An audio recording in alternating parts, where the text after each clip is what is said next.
And welcome to today's Daily Dose. Now, we all know that water is essential for our health, and the slightest bit of dehydration causes and creates a major stressor in your body. But exactly how much water should you really be drinking?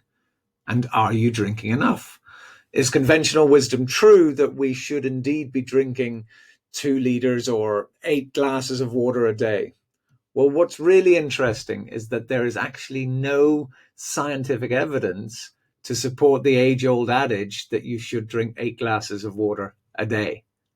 In fact, that idea has actually been around since the early 1940s. And back then, their suggestion of 2 liters for optimum hydration contained the long forgotten comment that much of the requirement can be gained from solid food we eat.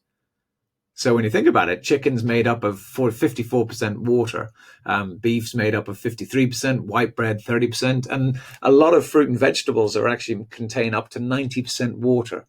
Also, whilst caffeine and alcohol have long been regarded as diuretics that dehydrate you by increasing urine flow, this is actually only true when you drink in excess. So if you drink minimal amounts, say 1 or 2 cups of coffee a day, or a glass of wine or a glass of beer, the research says it actually contributes to your hydration levels. So getting back to our original question, how much water should you be drinking?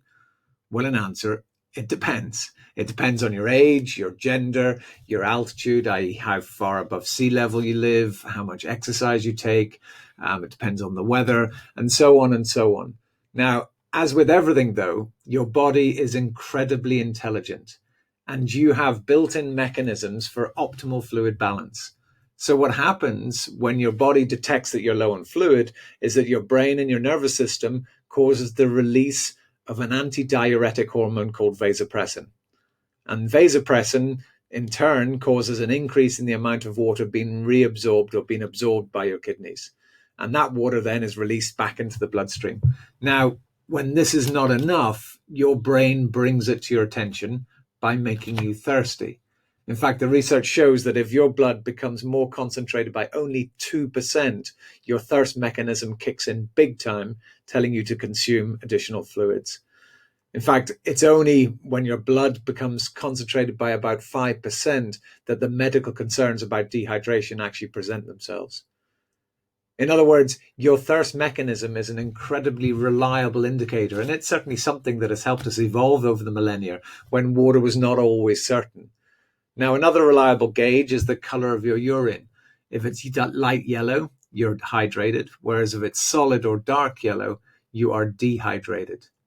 Regardless, though, do not forget that adequate hydration is essential for good health. And in fact, I believe, and certainly in my experience, the majority of the population are constantly slightly dehydrated. So pretty much all of us need to drink more water.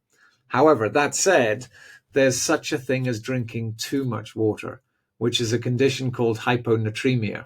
And it's a serious and occasionally fatal condition that arises when sodium levels become too diluted in your blood because of drinking too much water. Now, this is very, very rare and really only occurs in endurance athletes, marathon runners, long distance triathletes, Ironmen, and things like that, who take part in long periods of exercise in the heat and drink too much water.